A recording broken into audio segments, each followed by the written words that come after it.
Hmm? Ah! Oh. You're listening to the Run for Your Lives podcast.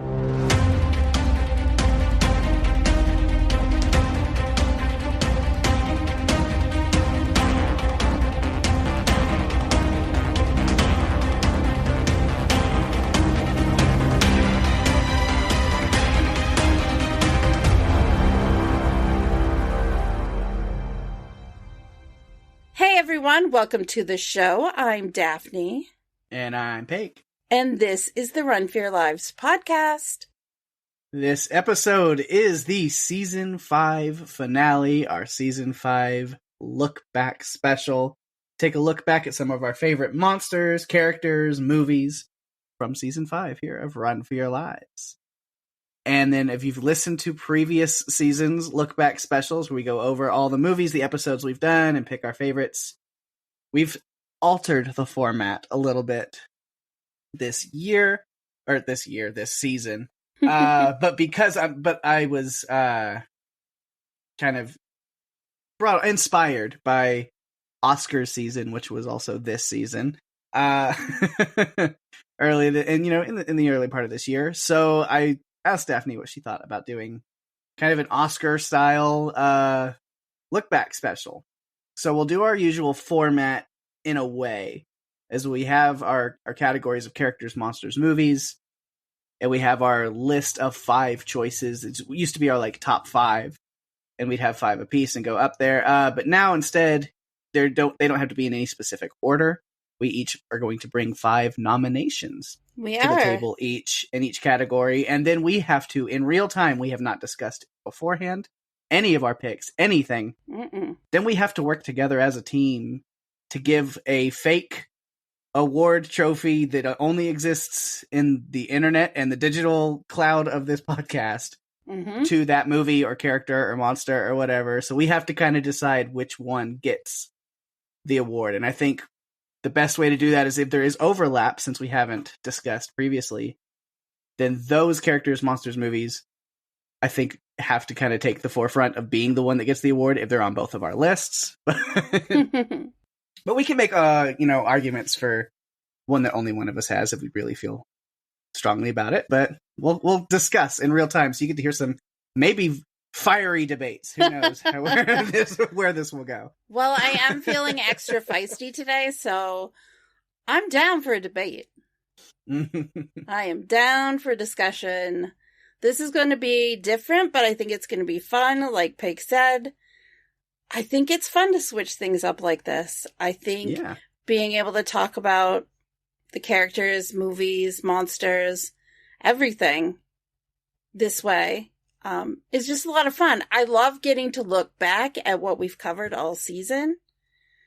And even though I think, I'm going to put these all on a list as we go so I know what I want to do at the end, I did great for the first 2 or 3 movies, and then after that it fell off. Right. Yeah, so this should be fun, exciting. And we do have, because we're doing it this way, some extra categories instead of just the 3, character, movie, and monster. We've split some a little bit, again, kind of as awards like to do. We've split characters into main characters and supporting characters. Yes. Which, that'll be fun to do. We've never done that before, because then, I think what was my example I brought to you is you get the Terrys from the gate mixed in with your Burt Gummers, or whatever, where it's exactly where some of them you're like, well, it's a side character and it's a main character. So we decided to split that into 2 different categories for this episode. And then also, as far as the movies go, we have a favorite movie, which is just nothing to do with the episode necessarily and how we covered it and guests we had on and all of those things, and just overall, this was my favorite movie. Out of the movies we covered, this is the one I enjoy the most just as a movie. And then we have a favorite episode category, which then is whether it's we want to look at the special guest we had, or the kind of conversation we had, or the jokes that were made, or, the uniqueness of an episode, whatever those kind of things could bring to the table. Then our favorite episode is its own category. Yes. And that kind of was how I did it before. When I was thinking about movie, a lot of it a lot of my decision or thought that went into the decision had to do with which episodes I remember the most and had the most fun recording. And so this gives us an opportunity to kind of celebrate both of those things. Yeah. I think we came together and came up with some good category ideas. We did. I'm So. excited. Yeah, if you guys think we missed something and there's a category we should have included, let us know. We might stick with this format for a little bit if we feel like we really enjoy doing it. So absolutely. Well, season 5 has been a lot of fun. We had our first double dip, our first crossover episode, which was fun. This is the first time we discussed a Marvel-related film. We did. Which was Werewolf by Night. And we had some fun with ChatGPT and our best, favorite, worst trailers. Mm-hmm. And that's in addition to covering, I think, about 22 movies this season. So it's fantastic. Yeah, it was a good season. Like, it was another thing that's fun about doing these is my prep for them is going back and really breaking down. Here's all the movies we covered. Here's all the main characters from them. Here's all the monsters, and kind of looking at everything and realizing, like, oh man, yeah, we've done all of this in this season, and there's been a lot of really fun points. It's fun to kind of relive some of those real quick. I love it. I'm so excited. I always look forward to this because I'm dying to know what you're picking. It's like this great reveal, and since we didn't have a conversation before this, my reaction's going to be 100% genuine because I have no clue what you're going to come up with. So I'm excited. Yeah. All right. So I guess we'll get into them pretty soon. I think what we're going to do is we'll go category by category. We'll take turns starting them. But I think we'll still go back and forth. So like my first nomination, then your first nomination, then mine. And mine I will probably still do in like a 5-to-1 order, just because that's kind of how I figure these things out most of the time. But my number one, your number one, doesn't necessarily mean that they're going to be the winner takes all, right? So exactly. We'll see. And I will not go through mine in a 5-to-1 strategy because that's not how I figured them out. Right. And then after we cover everything, then if we've got some time, I think we may go back and just kind of throw out some honorable mentions for each of the categories without giving them too much explanation or talk, because the ones that we really want to talk about, they made those top 5s or those nominations. They did. So. They did. Yeah. Oh, man. So I guess let's jump into it. Where do we want to get started and who wants to kick it off? Okay, so I think in Oscar fashion, we should start with supporting character because it seems like they give out a supporting actor award first. Yeah, so pretty early on. Yeah, so let's go ahead and do that. And I think you should go first since it was your idea to split things out like this. All right. All right, well then my first nomination for favorite side character or supporting character is going to be AJ from Chud. Really? It's a very recent episode, and just, with me talking about that and how much I really just enjoyed his character with kind of the conspiracy guy that kind of ends up being right about everything, but he's also, he's got kind of a past, but also he's really taken a turn where he's really taking care of the homeless population in his area. He's got the soup kitchen. He knows the ins and outs of like the tunnel systems and where they're living, and he keeps track of who are his regulars and things like that. And I think that was a really cool character to see in a movie. I think that's great. Is this where I should tell you that I have him down for another category? Really? Yeah. Interesting. We'll see. We'll get there. If it's a different category, we'll get there when we get there. Okay. Yeah. That's another, because I assume that means like main character. And some of these, it's hard to. It is very hard to split who's main and who's supporting. I think that's kind of up to our own interpretation. Yeah. Exactly. So my first one is the wonderful, amazing John Malcolm Cumming from Anna and the Apocalypse. Nice. You can't forget him. He sacrificed himself for Anna so that she could live. He was gone way too soon in the movie. I wanted him to make it to the end. I felt like he was the purest of heart when it came to his feelings. And yeah, I wanted him to make it. Mm-hmm. And he didn't. Yeah. It's a good choice. I like that. Yeah. All right, my next nomination then. We're going to go all the way back to The End of the World, 2012. With Woody Harrelson's own enigmatic craziness of Charlie Frost. Okay, that's amazing. Yes. It's so beautiful, right? And then it's not, because he's blown off the mountain. Yeah. Such a great one. Oh my gosh, such a great one. Again, it's another like conspiracy theory kind of character. Is that what I find I really like? No, I think that's kind of it for those on my list. But it's funny those two came back to back. But yeah, Charlie's just, I mean, yeah, it's Woody Harrelson at his Woody Harrelsonist. Okay, so my next one is the character of Eddie Kasprak, played by Jack Dylan Grazer and James Ransone. Mm-hmm. Nice. He was a fantastic character as a child. You know, they did so well casting the adult versions of these kids. Like, It's incredible. I talk about this on Yellow Jackets because it's kind of a thing on there where they lined it up and it's knocked it out of the park with the casting. I feel like chapter 1 and 2, it did that, but I'm so endeared to Eddie. And it was really hard for me to pick between him and another character from that film series because I thought they were all equally as good, but I had to stick it with Eddie because I feel like he was so valiant in the end. Yes. Yeah. And the gazebos are bullshit. Yes. So. I knew you would love that. I knew you'd be all over that. Yeah. Mm-hmm. We haven't overlapped yet, but we've only done a couple. Well.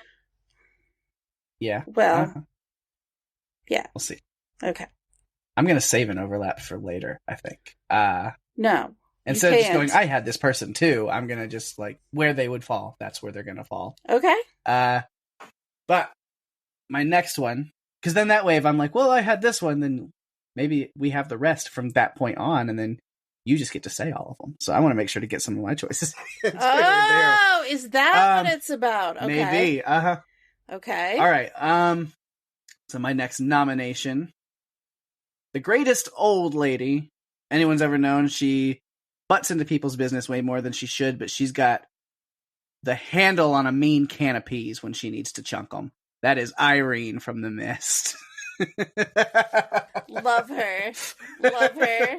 So really, good. I think the nomination is literally just for best can of peas thrown at a terrible person's face. I think that is what gets her the nomination. I think that honestly is a great award in itself. Yes, right? Yeah. Oh my God. Then you're going to find this hilarious. Mm-hmm. Because I actually picked Ollie from The Mist, Toby Jones. Yes. So good. So good. Such a sad ending, but such a cool guy with great lines and just trying to take care of people despite themselves. Mm-hmm. So I really appreciated the way that Toby Jones brought that character to life. Yeah. Yeah. It was a lot of fun.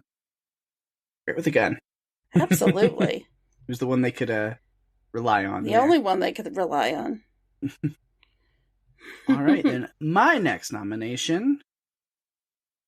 A child actor, gone through a lot of drama and trauma and all of these things, and decides to use it for his own good, but then maybe goes a little too far and gets full of himself to become his ending. That is Jupe from Nope. Steven Yeun himself. That is so good. Oh my gosh, I didn't have him. That's fantastic. I mean, a lot of the issue that they face in Nope is because of a problem that Jupe started. Yeah. How do you solve a problem like Jupe? I don't know. And it's just always great to see Steven Yeun. Mm-hmm. So definitely has to get a nomination or one of my top 5 picks for sure. Okay. My next one from Cockneys and Zombies is Katie. Michelle Ryan. She was a badass. She was the one with the brains and the brawn to get everything done in that movie.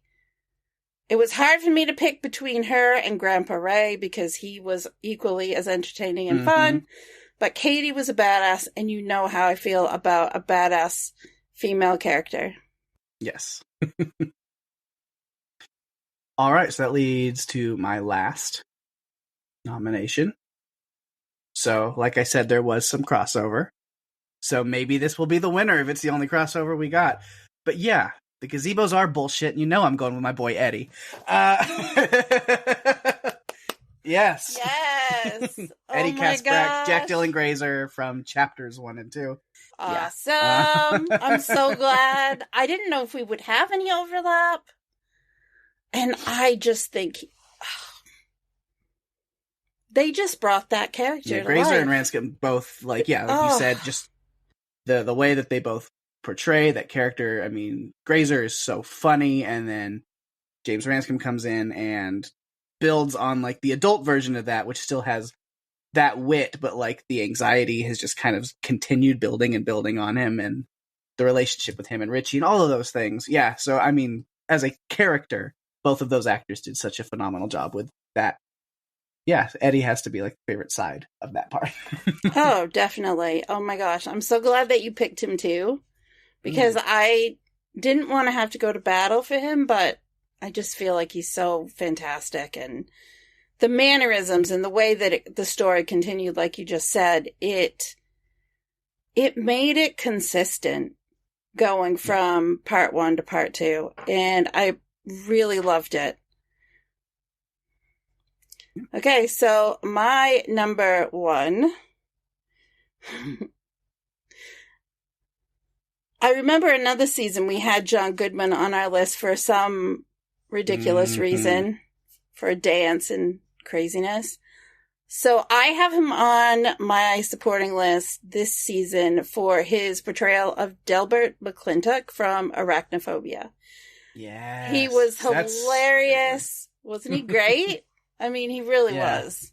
Give a heads up to my honorable mentions. This was the category where I had 3 of them that were tied.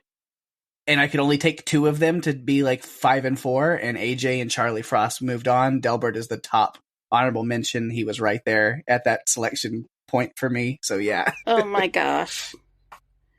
Okay, so Eddie is definitely like on both our lists. So he automatically goes in. I think so. I mean, it's the only one that we both have crossover with, and if we're going by 5 through 1 that I ordered them, he is my number 1 pick. So I will happily hand the award for best side character for season 5 to Eddie Kaspbrak.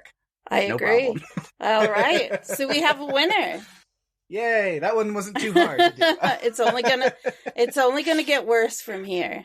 It really is. I can't it is. It's just going to. So we'll see. Where do we go next? Where are you going to start? Okay. I am going to moving on to main character.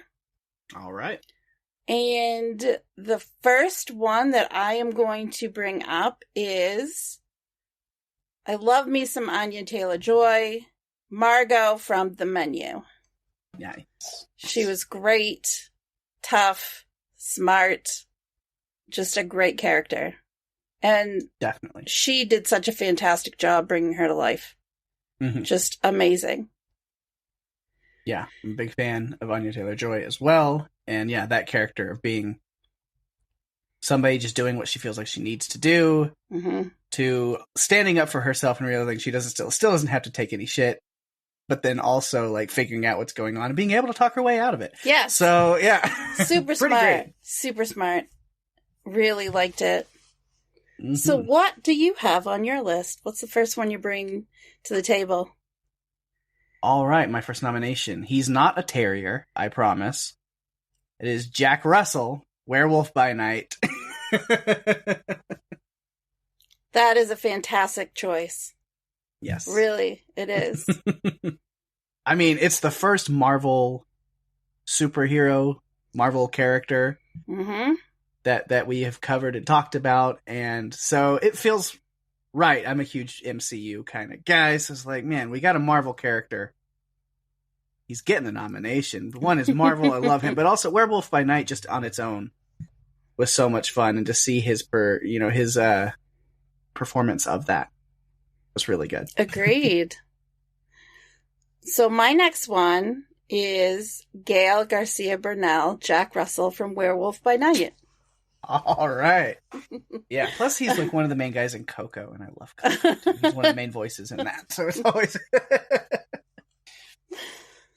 Yeah, I mean, there's not much I can add.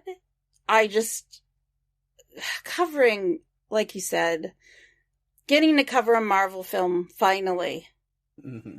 It just was amazing to get to do that, and his performance was equally as amazing. So, yeah, I think he automatically moves on to the finals, but we have to kind of see who else is on our list before we've got 8 other nominations to see where they go. I know. So what's next for you? So my next one, let's see. I was trying to make like a sweet tooth pun, but I don't really have one other than like those teeth are whiter now after this kid has done cocaine. Henry from Cocaine Bear, he's got to be included. Got to be just. I mean, so much comedy, so much humor in that movie. I have to give credit to Henry for that. Kid is great. Christian Convery. Well, it's a good thing that you're not going to have to wait very long to watch him again, because Sweet Tooth comes back the end of the month. Right. We'll be back on it when people are listening to this, like in like 1 or 2 weeks. So me and Rima will be back on that. So it's here very soon. Yeah, it's coming. The networks are doing really well at bringing things to us quicker. I feel like good stuff just keeps coming out. As soon as you finish one thing and you start to feel down, like, oh, what am I going to watch next? Then an announcement is made and something is coming, and you can just get excited about it. Yeah. Okay, so my next one is Nora Tiedemann from Troll. Right. Yeah. I thought she was a fantastic character. She, was very smart and resourceful. And with her sidekick, Andreas, they tried to save the world. Despite the poor troll not making it. Mm-hmm. That makes me sad. Because she did try to save him. She did try to get him to run away, but he didn't understand. Well, if we want to talk about very strong, very capable, awesome women leads, we're going to have to talk about Emerald Haywood. Who's the one to take down Jean Jacket, right? I know. Kiki Palmer. She is so great. Oh my god. Oh my god. Definitely getting my next pick, my next nomination. Kiki Palmer was awesome in that role. Emerald is just fiery, sarcastic, funny, but serious and gets the job done too when she needs to. Yeah, definitely love me some Emerald. That is amazing because she's amazing. That movie, I'm sure we'll talk about it a little bit more later. So my next one is Daniel Stern, a.k.a. the Reverend A.J. Shepard from Chud. I told you, I considered him to be a lead, and I went back and forth on this for a while trying to figure it out. I mean, for me, he was a lead character. He was one of the characters that I liked the most out of that movie. Yeah. But then I had to think about it technically. He's a side character in that movie, and I had to just kind of, it could have gone either way. Yeah. So I included him on my list. All right. Well, my next pick, I mean, we cover one of these movies every season, and he's going to always return. He's always in them.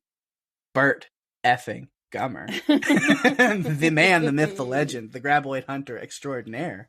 And that, it's still in my head, clear as day, because we just covered it last week. Yes. it just gets more and more ridiculous. And you It warned really me does. that. You said it's just going to get more and more ridiculous as we go on, because I had never seen them beyond the first one when we started covering them. Yeah. I feel like it's just continued. For sure. It is ridiculous most of the time. Mm-hmm. But yeah, Bart Gummer. Because why wouldn't he be on my list? Of course he's on your list. So, my next one, my final one, and this was very hard.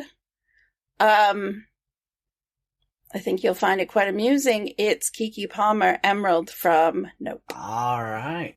I was wondering if we were going to only have the one crossover again and just be like a shoo-in. So now we have some contenders. Yeah. Yeah, this is going to be, Now we have to decide between, to me, we have to decide between Jack Russell and Keke Palmer, and Emerald Haywood. And yeah. I do have one more nomination. Okay. So even though it's not an overlap nomination, it's not a strictly held to rule. It's a guideline, but it's not necessarily. Okay. Maybe I'll blow your mind with this. And you go, oh my God, why did I think about it? You're right. That's the best choice ever. No, but we are going back to It, chapters 1 and 2, the Andy Muschietti films. Because Bev.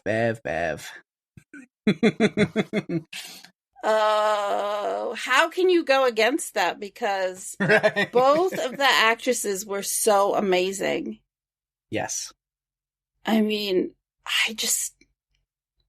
this is going to be hard. And Sophia was just in Dungeons and Dragons that I just saw this week also, so it was great to see her in that as well. But that Dungeons and Dragons, that's something very personal to you too, right? Because you play every week. Yeah, I went with my party, my group, and went and watched it in the theater. It was a lot of fun. I mean, what better way to watch a D&D movie than to take your D&D party with you? Exactly. So that was fun. That's awesome. Yeah, Beverly Marsh. Beverly Marsh is one when it comes to It. Mm-hmm. She's a very important piece for sure. She is. So I think we have a big problem because while I think Jack Russell and Emerald are great, I think Bev is also great. Mm-hmm. So I think we have to. This is going to be difficult. Are you leaning one way or the other? I think so. I think if we're going by who we both had on our list, again, it's a guy that we don't have to. If I really blew your mind with Beverly, but also somebody we had Jack Russell and Emerald Haywood on our lists. Out of those two, I'm giving it to Emerald. And I'm more inclined to give it to Jack. Really? Mm-hmm. You didn't think it was going to be that easy, did you? No, man, I guess. So how do we decide? Rock, paper, scissors. Just that easy? No. It's too... Pake, it's too important. Right. We can't trust it to that. Yeah. So then how do we decide? Other than just because we've given our reasons. We both have them in our... There's a reason why we both have them. It's because they're two incredibly strong characters. However, I think I will change and go for Emerald because... All right. I didn't even have to say anything. You didn't. The argument. No. But don't worry, because the argument is going to come in a little bit. I have a feeling. Yeah. Pick your battles. Especially when we get to movies and episodes. It's those might get a little thinner. I don't know. We'll see. My friend Ann always says, pick your battles, and that's not a battle I'm going to fight. Oh, so I gave you Emerald is going to be a thing that comes back up later. Yes, sure. It is. But all right. So yes, Emerald Haywood from Nope, you are the winner of favorite main character for season 5 of Run for Your Lives. Yay!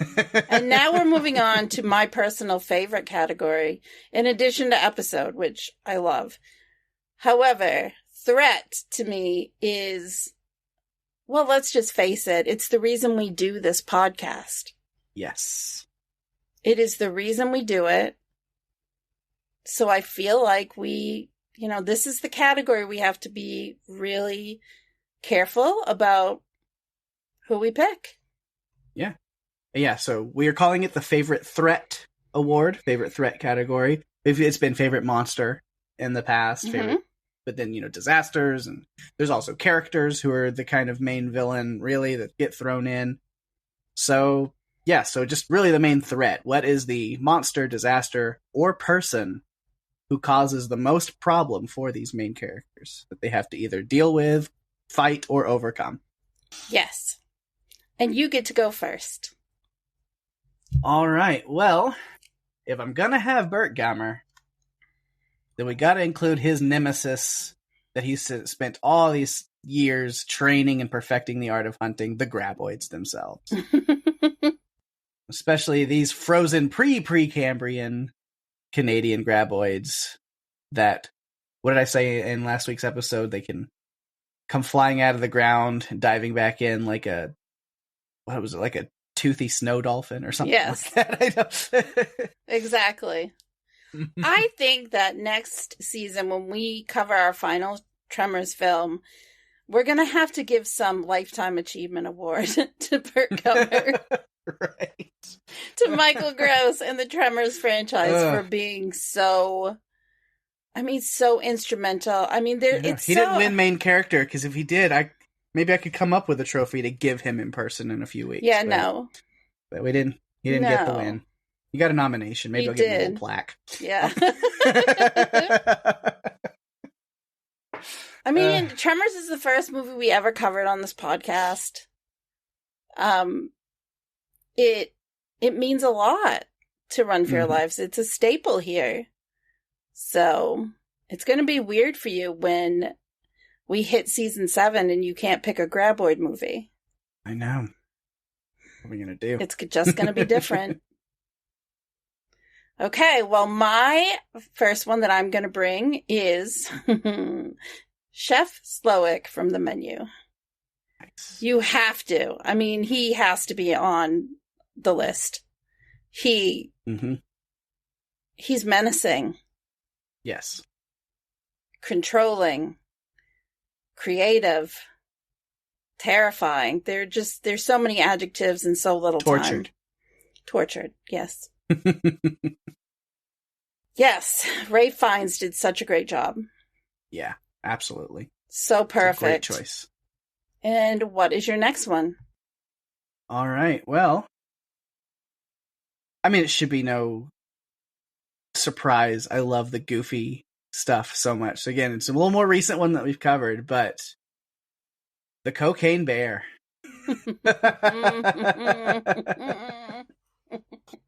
Of course. The titular Cocaine Bear. That bear. Oh, that bear was lovable. Sneaking up around on people, climbing trees, jumping into moving ambulances. Oh, man. Whatever it's got to do. Whatever she's got to do to protect her cubs, but more importantly, her drugs. Yes. Oh, my goodness. The bear that spawned multiple similar movies that are probably going to be very terrible. Oh. Probably. That's giving them some credit that they don't deserve. Yeah, true. Okay, so my next one, oh my god, this was an easy one to put on here. Marcia Gay Harden's portrayal of Mrs. Carmody from The Mist. Because she went from being put together to being disheveled and building a flock of followers and supporters that were ready to kill a child. I mean, how can you not pick her to be a threat? Like, she's a top threat. For sure. Great choice. All right. My next one.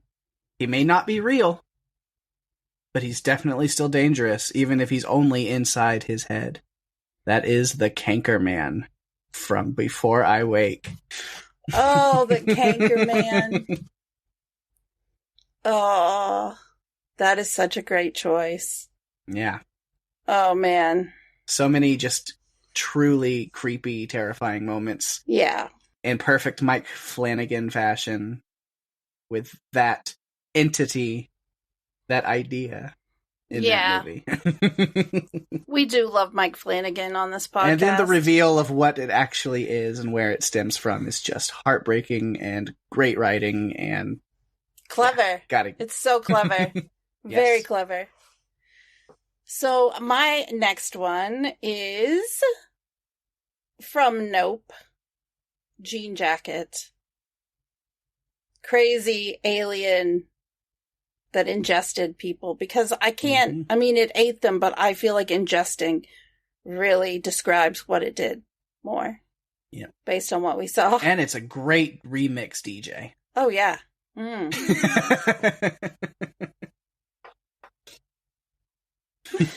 And what do you have next? Oh, yeah. That's the crossover we're getting right there is Jean Jacket, for sure. I don't think it's a ship. No. I think that it's an entity. It's a being. It is the alien itself. Oh, man. Takes the form of like a big flying saucer, but also kind of cowboy hat. A little bit. And then the other form that it takes, and it's all, I think, meaning different things throughout the movie. Because that movie, which we'll talk about the movie itself, I'm sure. But we will. So many thematic elements and through lines with that, and Jean Jacket itself helps implement those themes throughout the story as well. So much. That movie, Jordan Peele, what are you bringing to us next? I am ready. Bring it on. Yeah, he's working on it. It is in progress right now. Awesome. I'm ready. So ready. It's funny, Chris sent me a meme just yesterday that referenced the movie Us. Yes. It was quite humorous, and he came up with it all by himself. That's pretty great. Okay, so my next one, it shouldn't be a surprise. It has to be the killer clown himself, Pennywise. I'm expecting... Now, do you have a specific... I can't... separation of the versions? Or? No. Pennywise as a whole. Pennywise as an entity. Mm-hmm. All right. And the reason I asked that is because, yes, my last nomination, my pick, is also the entity, the galactic entity known as It, with especially its killer murder clown form of Pennywise. But specifically, Bill Skarsgård's interpretation in the Andy Muschietti films. Just again, I decided to take the two kind of universes as separate, as different tellings, so they're different versions of that story. So those characters might have a little nuances and differences between them. I think Tim Curry did an incredible job with his version and was scary in his own way. But if I had to specify, then I went with the Bill Skarsgård version. But overall, I can combine them back together, and it's fine. Well, for my last one we did very recently, Cocaine Bear. Nice. I held off because I wanted to have the suspense the whole time. Yeah. I loved that movie so much more than I ever thought that I would. And covering it on this podcast was so much fun. That bear, she can't be held accountable for anything she did. She was on drugs. Yep, and drugs kill. Yes. And put your head in a bucket. Yes. She didn't care if she had to sniff it off someone's arm or ingest it some other way. She was high and she was happy. Yeah. She wanted the white lines. So here we go. So that is 3 crossovers this time. I expected it. Yeah, between the Cocaine Bear, Jean Jacket, and Pennywise. How do we even try? Okay, so I have my own thought on this. I know what I want to go with, just because I feel like it is iconic, but I don't know what you're thinking. Well, saying iconic, I think makes me feel like I know where you're going with that. And if that's the case, then I do fully agree. From the mind of Stephen King. Okay. Pennywise does have to Okay. take this. It's not as hard. Okay. Maybe this one's not as hard as we thought it would be. Because, I mean, Cocaine Bear, cultural icon of this year, for sure. But Pennywise is timeless. Jean Jacket, that's a hard second, for sure. Something from the mind of Jordan Peele with all of, like I said, the thematic elements and it representing all of these things. Great movie, great monster, great idea. But as like a horror movie, monster movie podcast, there's just none that hold a candle to Pennywise. No, you can't. Not when you have Tim Curry and Bill Skarsgård bring it to life. And Bill has a younger brother that's getting into acting now too. That whole family. They are just incredible, right? Stellan, Alexander, Bill. It doesn't matter. Yeah, and they have another brother named Gustav who was in Vikings that played one of my favorite characters. Just this, amazing Floki. I mean, just incredible. Okay. Yeah. So the season 5, Run for Your Lives favorite threat winner is Pennywise the Dancing Clown. Makes sense. And that's how we started this season. It is. Went from episode 1 of this season and carried it through all the way to the end. But I feel like it had to. We split this season up in a way that we had never done it before. And it's because both of us had this November plan that was going to be crazy. And we couldn't go through October without doing a podcast. And even though our season ended like at the end of September, we had to come back because we can't take October off. You can't. You absolutely cannot. It's the best time for these kind of movies. I know, right? October specials. Yeah. Yeah. So we had to do it. So let's move on to favorite movie. All right. And then are you starting that one? Yes, I am. So the first movie that I'm going to bring up is The Menu. Right. I think it goes without saying that it was a great ensemble cast with a credible villain, a multi-layered heroine with a pain-in-the-ass sidekick, and lots of people terrified. I feel like it ticks all the boxes. It ticks them all. Yeah, it's a great choice. My first nomination, my first pick, again, I think we've talked about all of these movies at some point already, so I can go back, kind of reiterate some of those points. Again, the first time we've covered Marvel, we're in the MCU, going with the Disney Plus original Werewolf by Night. Great choice. Fantastic choice. I feel like it speaks for itself. Again, I hope, hello Marvel, give us some more like this, please, because we'd love to do it. But it's a newer movie. It's MCU, but it also had that old, monster universe feel, kind of the black and white Vincent Price kind of like. It was definitely thing old with it as cinema. Well. I agree. So for my next one for movie, I loved this movie. It's one of my favorites from last year. It took me a couple of times watching it to really understand and embrace it. And that's Nope. Yeah, it takes a couple of times of watching to really nail down some of those things. I remember seeing it in theaters with my friends on, I don't know if I went opening night for that one, but I might have, but I went with some friends. But I just remember, I have that like group of friends that we leave a movie and we go stand in the parking lot of the theater and just try to break everything down and discuss it, talk about it for like 30 minutes after. You should record that. Yeah, interesting conversations with all of us just trying to like, well, what about this? And well, that definitely meant that. And that was, so it was really cool. And then watching it a second time to cover it, yeah, then it was... It helped, right? Yeah. Mm-hmm. Breaking it down, us talking about it, made me understand it and appreciate it so much more.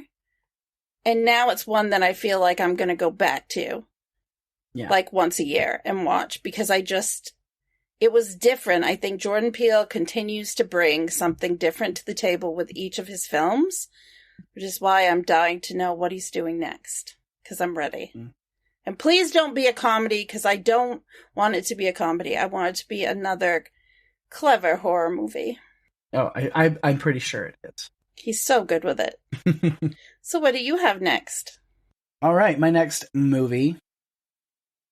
I mean, we're going to talk top 3 favorite directors.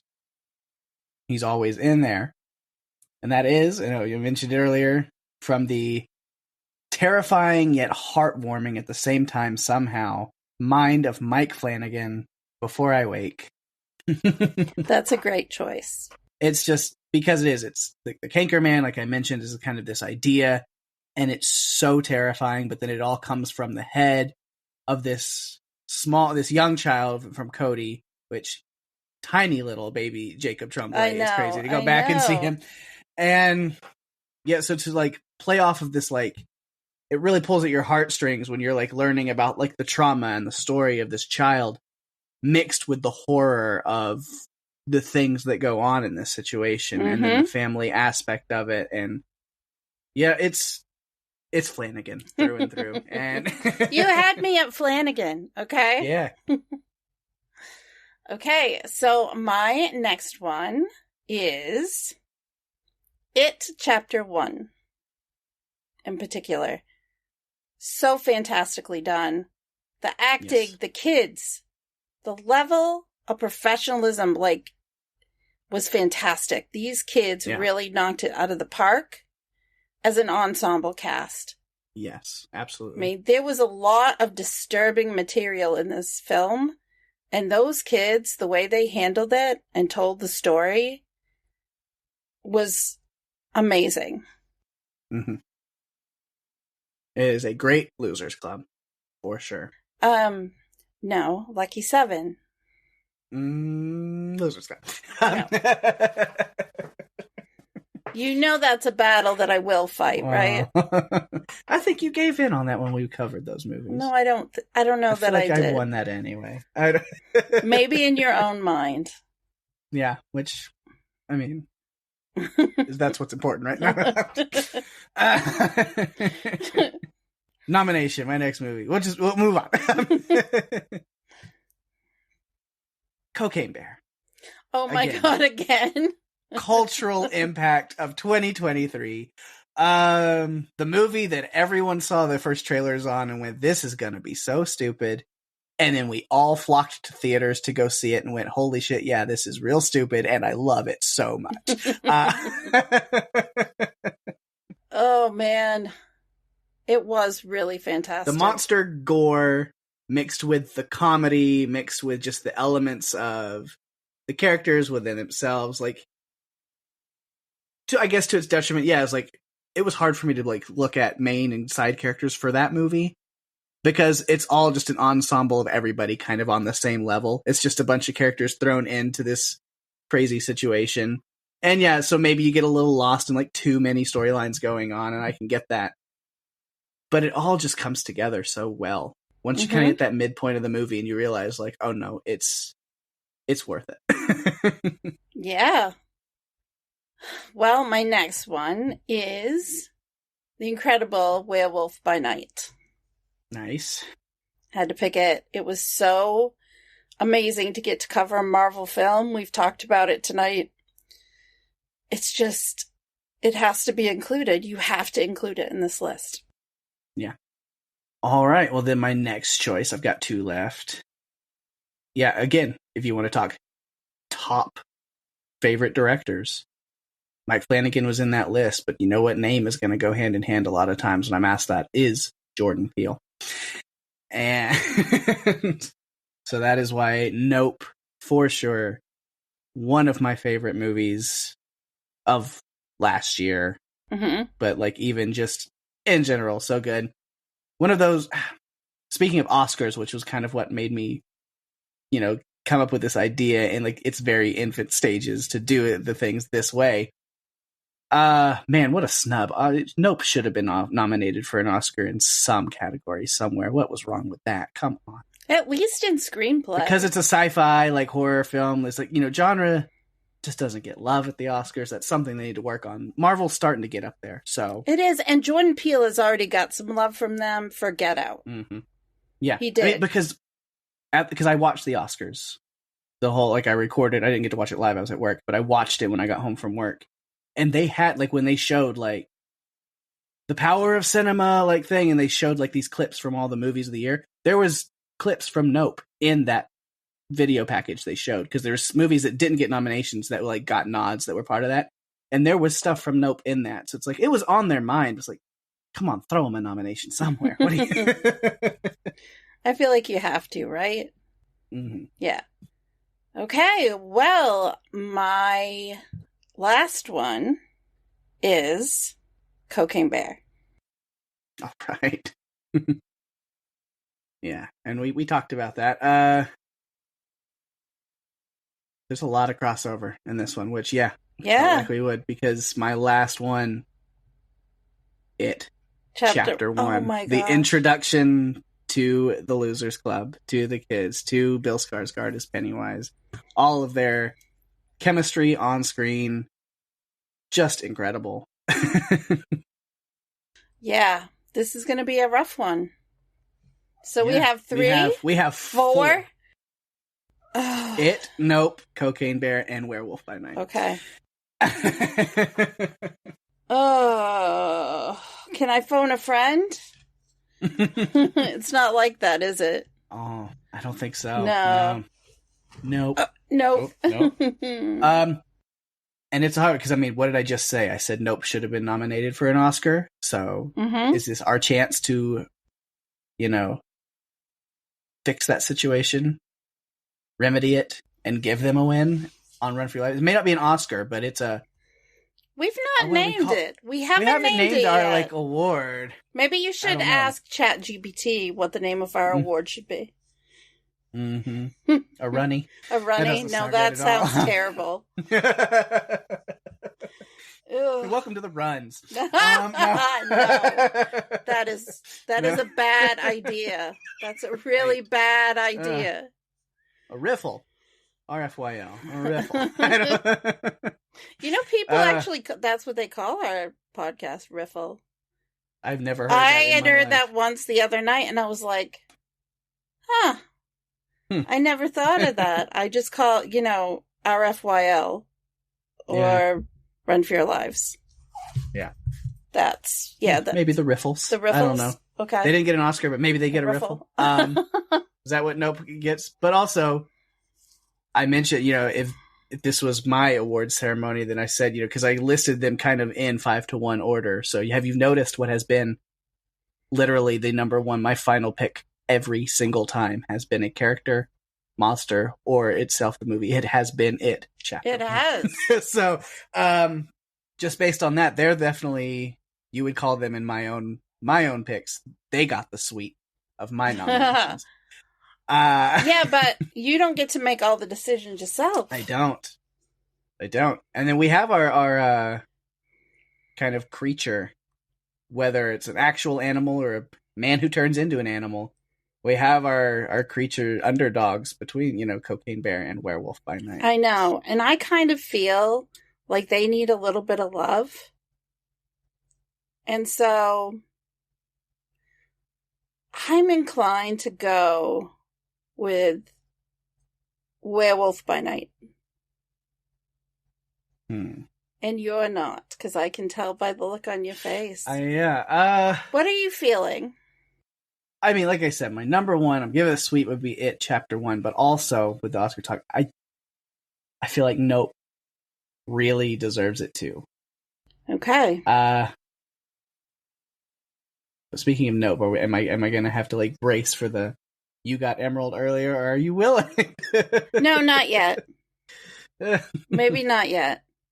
So I think Nope or Werewolf by Night is kind of where we're at. Yeah. I still have to go with Nope, personally. You just like picking Nope or over Werewolf by Night because you've done that all so far. Like that's been a thing. That is exactly the same you have setup been with doing it, yes. Jack and Emerald. I didn't even think about that. It really is, man. But you know what? I'm gonna have to go with Nope. I'm gonna have to go with Nope as our movie of the year. Yeah. Yeah, it's gotta be. I mean, big love to Werewolf by Night, of course. It's Marvel, Gael Garcia Bernal. It's If Gael so great, Garcia Bernal listens to this podcast, I did advocate for you. I advocated for your film. Me. However, Pake is a very strong, persuasive co-host. But yeah, we will remember you, Gael Garcia Bernal. Mm-hmm. Forever in our hearts, we'll remember you when we hear a sad guitar. Yeah. Anyway, again, his songs in Coco. Okay, and that brings us to what I think is our biggest award of the night, which is our favorite episode from this season. Episode, yes. Is our biggest award because we're not giving it to really anything else other than ourselves. Exactly. Because it all depends on the conversation that was had here on this show. So necessarily whether it was a great movie or not, it's about here. Yes. So it's an award for ourselves. Yes. And we're the most important. Yes, so we are. Well, I didn't say the line from last one because I've been saying it every time. So the season 5, Run for Your Lives. Is it a riffle now? Favorite movie award goes to? No. All right. Okay, so that brings us to the last award, which is favorite episode. As Pake just said, it's all about us. It's about the conversations we had while recording these episodes. Pake, what's your first one? First one I'm going to give a nod to is the debuting guest host position, job, whatever. I don't know. The debuting guest host, Jeff Allen, my papa. Not really, but that's our joke. Bringing in my papa to talk about 2012. Okay. Well, because that was fun to have Jeff on. Hope to have him back sometime. Yeah, he's got to pick another movie. Mm-hmm. Okay, so my first one is Anna and the Apocalypse. It was our crossover episode that we did with Jason and Lucy from Walking Dead cast. It's now the cast of us, but it was Walking Dead cast. I loved getting to podcast with Lucy and Jason on this one. Having us all do it together was just so much fun. Yeah. It's the first crossover you mentioned at the top of the episode, our first crossover episode. Because that episode was on our feed and also on that Walking Dead cast / Last of Us, or Last Cast of Us feed. So, both audiences got to hear that on separate sides. Mm-hmm. And it kind of was what got the ball rolling in some ways. It was like the beginning of us officially joining the podcast. It was. So it was. It's pretty awesome. Yeah, definitely a big episode. Yes. All right. So, what do you have next? My next one, I'm going to pat myself on the back here a little bit. We're going to talk about an episode that has nothing to do with covering a movie, but it kind of recaps every movie we ever covered with the help of some AI. That is the RFYL Goes AI with Chat GPT episode. It was literally just like a random thought and idea that I had, and I ran it by. I texted you. I was like, "Do you trust me? Because I don't want you to do anything. No prep, anything. I will do everything, and I will just show up to record empty-handed, and I will hand you what you need." Right? Yes, and I surprisingly, because I don't like change, and I don't usually go with the flow that much. And I surprisingly just said, "Go for it. It's great. Let's do it." And I didn't have to do anything. And it's funny because that's also on my list. Nice. Because I loved it. Because I felt, I don't know. I just thought it was really special. And I enjoyed it so much. You know, it was great to not have to do any prep, but also, I don't know. It's very hard to explain, but it was really special. It was fun. It was something different, but it also like kind of served as a look back special of its own in a way, kind of like this, where it was kind of looking back and going over like we went back over every single movie we have ever covered up to that point. Yeah. And it was cool. I loved it. I had so much fun with it. Yeah, it was a joy. I just smiled and laughed the entire time because it was just so much fun. And I appreciate so much you doing all the heavy lifting on it. It was fun. It was worth it for sure. And if you ever have a similar, it doesn't have to be a similar idea as far as using AI or anything, but if you ever come up with some idea where you want to just tell me to sit back and not do any prep, I'm down. Okay. If you ever have anything like that too, we'll go for it. I don't know if I can be as creative as that, but I'm sure I can come up with something at some point. So what do you have next? All right. Well, first favorite episodes. We got to talk about the menu. I think that was just a really fun episode. It also was our first official episode released under Podcastica. Yep. Since once we joined, but also you're such a great sport. You put up with me so much that in a movie about a just like self-absorbed, pretentious foodie, you had to put up with me, a self-absorbed, pretentious foodie, making fun of your pronunciations of things. It was so... It was so, like, difficult. Because of that, I just pronounce things differently. And it's how it is. I'm not going to change it now. Right. But you did tease me a lot about my pronunciations. But yes, I can deal with it. It was fun for you, mostly. Okay, so my next one surprised me that this is on my list because it actually went so much better than I was thinking it would.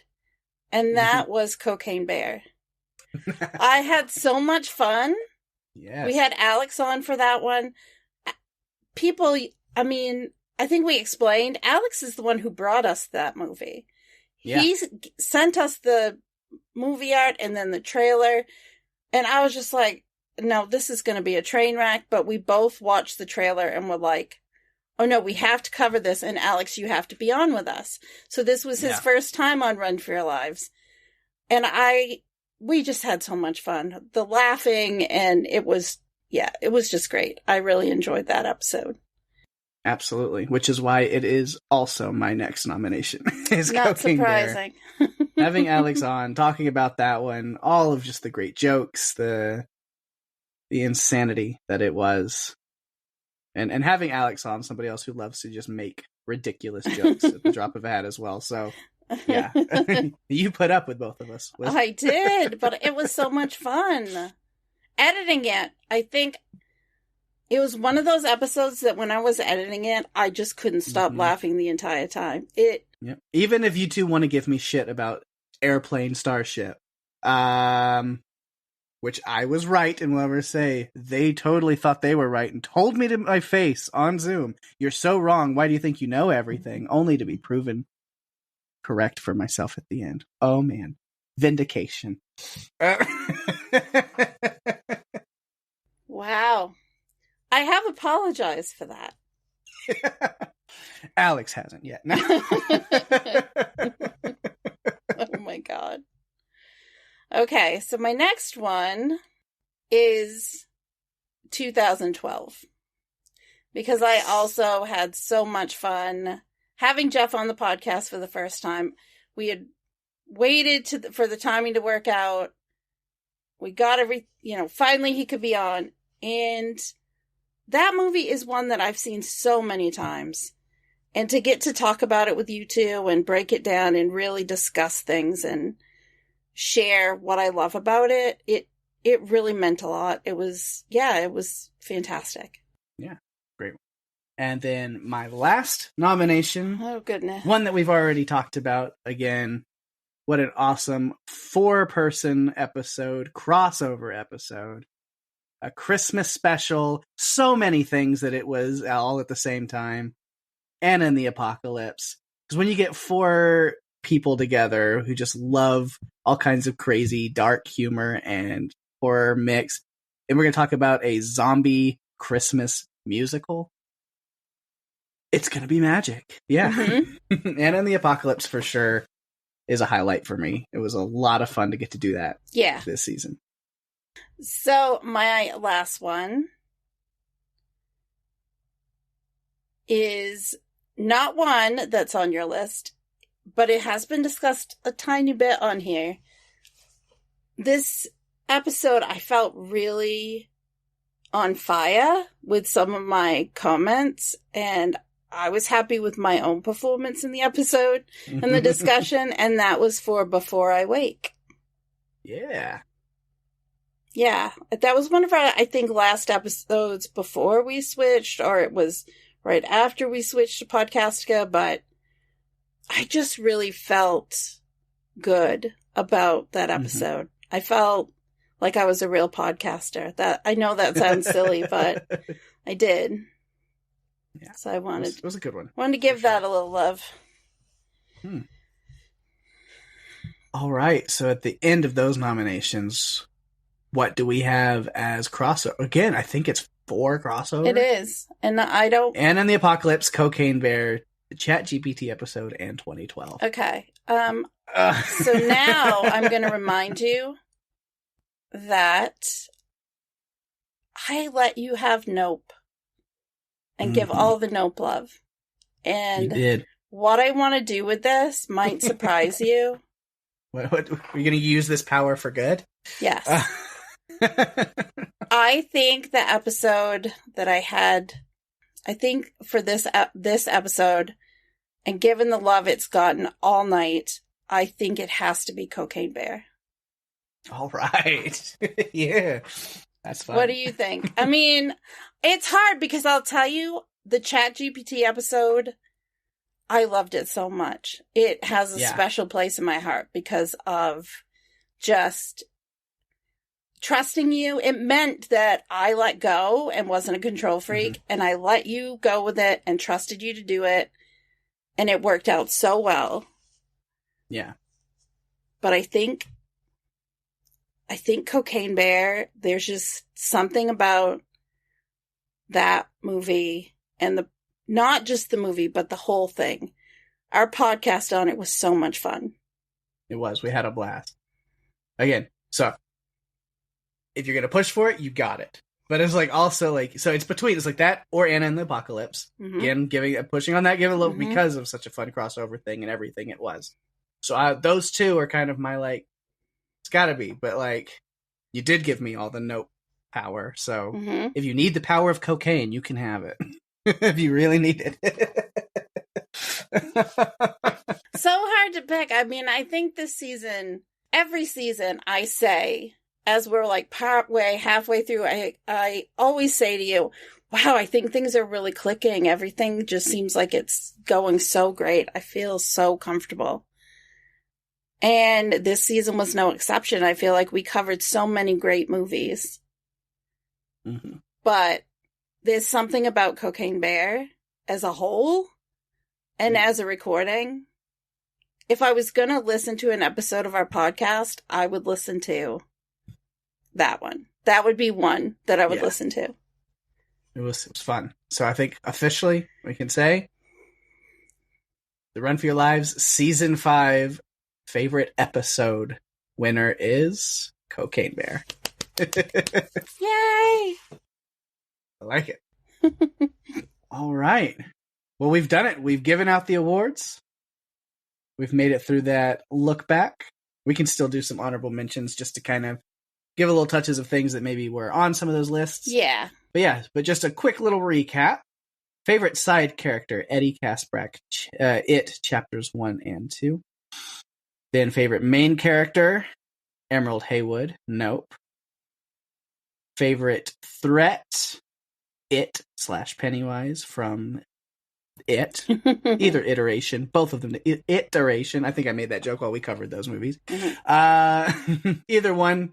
Tim Curry and Bill Skarsgård can share that fake award that they won't know about. That we still don't have a name for. Right? Favorite movie? Nope. Favorite episode? Cocaine Bear. I like it. All right. I do too. Yeah, let's go through some of our honorable mention. Let's start with supporting. Okay, so some that I had on my list. Kate Bosworth, Jessie from Before I Wake. She was the mom for supporting. Andreas Isaacson from Troll. And Haley, Sadie Sink from Eli. Nice. So yes, good. Good choices. What All do you right, have? So mine, yes. So I have 5 for each. Just again, because I had that 10, short list of 10. Choose it, make it 5 for nominations. So for side characters, Delbert, I mentioned, from Arachnophobia, goes on there. Ted, Swamp Thing, from Werewolf by Night. Oh, Ted! I'm so sorry I forgot him. Yeah. Detective Bob from Cocaine Bear. He had his own point in that episode. Yes, he did. Haley from Eli, Sadie Sink. Awesome. And then Cockneys vs. Zombies, I went with a different character than ones that you mentioned, just for the craziness of it. Mental Mickey. Mental Mickey. Oh my God. Yeah. Okay, so let's move on to lead. And so for lead, I have John Henry Patterson, Val Kilmer's role in The Ghost in the Darkness, and Cody, Jacob Tremblay from Before I Wake. And then mine, OJ Haywood from Nope. Great pick. Gets a mention for sure. Chef Slowick from The Menu. Ugh, he was so bad. Yeah. Anna from The Apocalypse. From Anna and the Apocalypse. Hannah, Angelina Jolie's character from Those Who Wish Me Dead. The smoke jumper. And then Eli himself, the boy who didn't know what he was, felt he was in trouble, and turned everything on his head and kind of ended up, in another way. So yeah, that was fun. That was great. So we'll move over to threat. I had Nature and Global Warming from 2012. The Lions from Beast. And from Anna and the Apocalypse, Arthur Savage, played by Paul Kaye, a.k.a. Thoros of Myr. All right, so my threats, most of them kind of mentioned, but Eli, again, getting a mention. He turned into one. Chef Slowick, also getting mention on he gets main character and threat mention. One of your nominations, Miss Carmody. Have to, right? Oh, man. Then I have a tag team of Jack and Patrick from Those Who Wish Me Dead. Threw them together as a team. And then the last one was actually our winner, which is Pennywise, but that's because I had split them out and I had the Tim Curry as a honorable mention. But yeah, the way that we end up doing it, we give it to both anyway. Yes, we do. So moving on to movie. I only had a couple of movies. One was Troll and Cockneys vs. Zombies. All right. So with movie, a lot of these got mentions in those other categories, but weren't in my actual nominations for favorite movie. But Anna and the Apocalypse, Tremors, A Cold Day in Hell. Gotta give my Tremors a love. The Menu, Those Who Wish Me Dead, and Arachnophobia. And finally, with episode, believe it or not, The Menu was in my honorable mentions, despite the fact that you picked on me about my pronunciation of words. The Ghost in the Darkness, just because we were not on the same page with the Michael Douglas character, and that sticks out to me. I had Nope also on my honorable mentions. And Tremors, A Cold Day in Hell. Awesome. So for episodes, The Mist, had to give that some love. We had to talk about that, the ending. Des was on with us. Around that. Yeah. And having Des, yes, exactly. And then having Des as part of it. Always love good guest episodes. Before I Wake, again, I just thought it was a great conversation. Mike Flanagan. Yeah. It, Chapter 1. It was, didn't get a nomination. It's the only category it didn't get a nomination, but it gets an honorable mention because it was, we started our It-tober. Well, actually, that was halfway through. Yes. It was halfway through the It-tober, was that Chapter 1. But seeing that iteration of it. Werewolf by Night, a fun episode. Again, it really was. The marvel of everything. And then Nope, of course, is really being able to see that and break things down and get those themes and stuff again. So yeah, it was great. So good. I can't believe we did it. Like we did it, but I have a curveball for you. Okay. So I decided to look at our list and decide what was the worst movie we covered. Which movie was the worst? Honestly, I think it's going to be pretty easy for us because I haven't taken any prep time or anything, so it's off the top of my head. But I almost feel like if we said it at the same time, we could have we would nail it. Ready? Down. 3, 2, 1. Halloween ends. Yes. Okay. We know. We knew it. Yep. Okay. Most irritating character. Why the fuck was Corey there?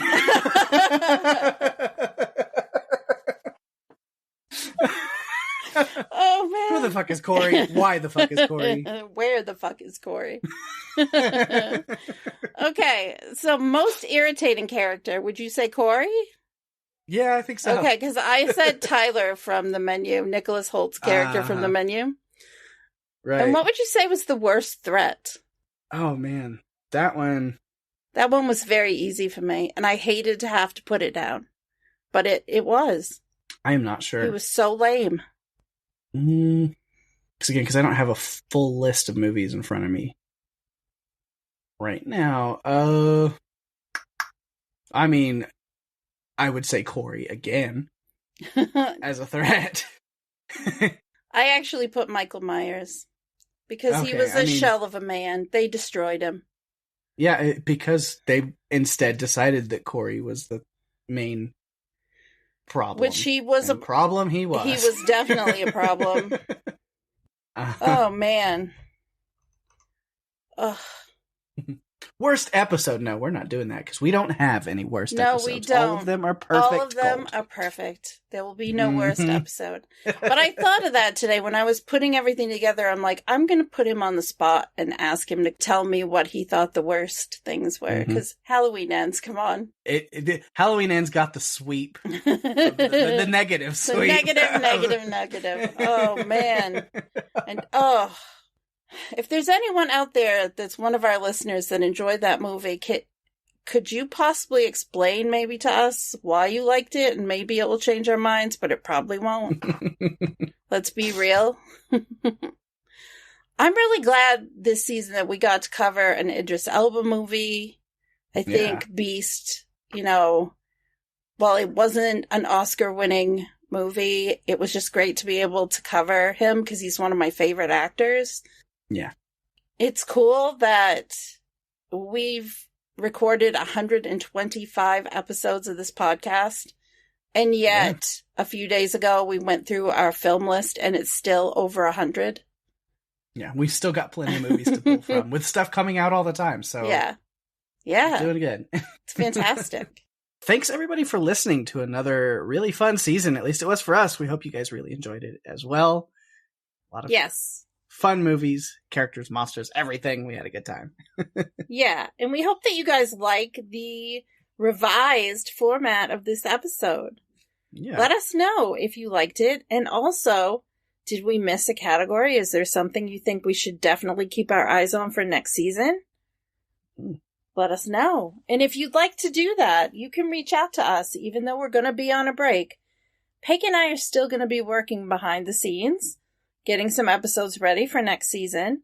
Yeah. And we'd love to hear from you if you have ideas on what we should cover or just thoughts about the podcast. Please send them. We're happy. Or just to say hi. Just to say hi, yeah.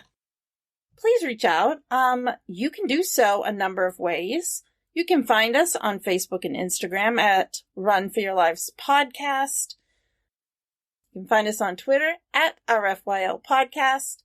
Email us, runforyourlivespodcast@gmail.com. If you're enjoying this show, be sure to tell your friends.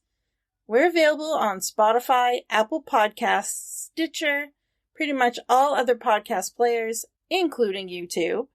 Go to runforyourlivespodcast.com for all the links you'll ever need, and give us a review on Apple Podcasts, as that's the best way to share the love and get us out there even more. We really appreciate it. Yes, we do. Absolutely. And talking about sharing the love, of course, got to give some shout outs to things going on in the podcast universe around us for one last time until we are back from our break. So I'll try to think of some other stuff that's going on while we're breaked, but I think it's kind of a lot of stuff is running through. We should be back in about a month, so we'll see you then. Yeah. But if you need something else to listen to in the meantime, check out Strange Indeed, my other podcast I do with Rima, even though we just wrapped You Season 4 this week. Our Season 4 finale episode is out. You can listen to that. But you can go back and listen to our coverage of Season 4. But then also in about 2 weeks, we'll be back over there starting our coverage of Season 2 of Sweet Tooth on Netflix, which I'm very excited to jump into. So you can go back and listen to our Season 1 coverage right now on Strange Indeed and get ready for that. Lots of stuff that you can check out. And if those shows are not your thing, then man, Podcastica has so many shows going on all the time where you can catch podcasts for everything that's really big right now. If you're a fan of Yellow Jackets, definitely check out the Yellow Jackets WTF podcast. Episodes drop on Fridays with the early streaming that Showtime is doing. So if you have that episode, early streaming, you can listen on Fridays. If not, then on Sundays after you watch the episode, check out the live review or live chat about those over on YouTube. And then the podcast is up for you right after that to check out. So yeah. I'm actually off the podcast for a couple of weeks because there are 4 of us and we rotate hosting duties. But I'll be back in a couple of weeks. Yeah. Enjoy that off time from that. You get a little bit of break around the clock. I do. A lot of stuff. So that's nice. It's nice sometimes for sure. Also, the new series, The Power, over on Amazon Prime. The first 4 episodes are up, and Lucy, Karen, and Wendy covered those first 4 episodes over on the House Podcast, No, it's on the Last of Us, the Cast of Us feed, I think. One of those. Again, go to podcastica.com. You'll find everything and where it's at. So if you're while watching The Power, which I just started, I'm going to try to catch up to listen to those pretty soon. I've seen the first episode so far. Interesting setup. See my boy Sam Obasanye from Ted Lasso in a very different role. Really? So that's interesting. Yeah. I mean, not super different, but different. I can see him dealing with some very different issues than he does just playing football. Football is live. Oh, I love Danny Rojas. Anyway, if you're a fan of Star Wars and all things Star Wars, of course, The Mandalorian is running right now. The penultimate episode has happened, so there's only 1 episode left this season. What? And I don't know. Oh, there's so many things coming together. This last episode was amazing. No spoilers, but a hint at it. Did I love the penultimate episode of this season of Mandalorian? Yes. Anyway. Wow, that's a lot of yeses. Mm-hmm. I can only think of one instance where I've heard so many yeses. Anyway, so yeah, check out the Mandalorian coverage over on the Star Wars TV podcast, also with Podcastica, and the Revisited podcast, still going. They're in season 5 of Lost right now, episode 13. Ben and Kristen going back and breaking down the episodes of Lost. So you can check that out. And the Cast of the Rings that started with the Rings of Power on Amazon Prime just put up a new episode, kind of in the off time between seasons. Penny and Onwin covering Return of the King. So they've been going through the original Lord of the Rings Peter Jackson trilogy. So they're on Return now. So go check that out for sure. And then, again, because we are taking like a month off, so we got a little bit of time before you hear from us again. So I'm going to go ahead and give you a heads up. We've talked about it a little bit. We had Alex on a couple episodes ago in the season for Cocaine Bear. His podcast, What Is From, will be kicking into high gear soon because From season 2 returns at the end of the month very soon. So make sure to keep tabs on that. Check that out. It's great. Alex and Lizzie got to be like part of the official press stuff with them and got some really cool interviews and stuff in. So I'm sure they might have some of that stuff up somewhere to find it soon. So check in with the What Is From podcast to see all of that. I'm excited for the show to come back and to hear their coverage. Me too. And then lastly, got to give a little shout out and some love outside of Podcastica to the TV podcast industries, where Picard, they're still covering, I think, the maybe finale, or they're getting close. I don't watch it, unfortunately. They are. But they're wrapping that up, so they've been covering that. And then, again, they're big Star Wars fans over there. So Derek just released an episode covering all of the Star Wars Celebration 2023 announcements, which, man, there's a lot of great stuff, a lot of great new shows, a lot of new movies. Dave Filoni's heading up a movie, which, oh my God, you know it's going to be good if Filoni's behind it. And then, yeah, lots of other great new series coming up. I'm a huge Star Wars nerd, so anytime you take me to a galaxy far, far away, I'm excited. So lots of good stuff to check out over there. This is usually where you would say to me, what's coming up next on Run for Your Lives? Yeah. I mean, we know what's coming up next. We do know what the first episode is going to be when we come back from our break. But I don't know if we're going to tell you guys that yet or not. I don't know. No, we usually don't. I feel like we shouldn't break with tradition. Right. Let's just say it's a classic and it's iconic. Yeah, it's a pretty big one. It's one that is definitely very well beloved by both of us. So it's going to be a great start to the season. It is. I'm so excited that we kept it special for this start of season 6. I can't believe it's season 6, Pake. Man. We have been doing this podcast for almost 3 years. Mm-hmm. And it seems like we just started. So it goes by so fast when you're doing a weekly show. Mm-hmm. Yeah, because we were thinking about probably episode 2 of the next season and kind of what we're doing. And I was thinking about to the last time we recorded with a certain person, and I was like, oh God, I was in a whole different setup and like recording at a different place. And yeah, so yeah, it'll be fun. Things have changed a lot. My desk is in a different place. Like, things have been all moved around. I have a different microphone, a different computer. It's changed a lot in the last couple of years. We might do something special during, July and August for our 3-year anniversary. We'll see. Yeah. We might come up with a little something fun. Yeah.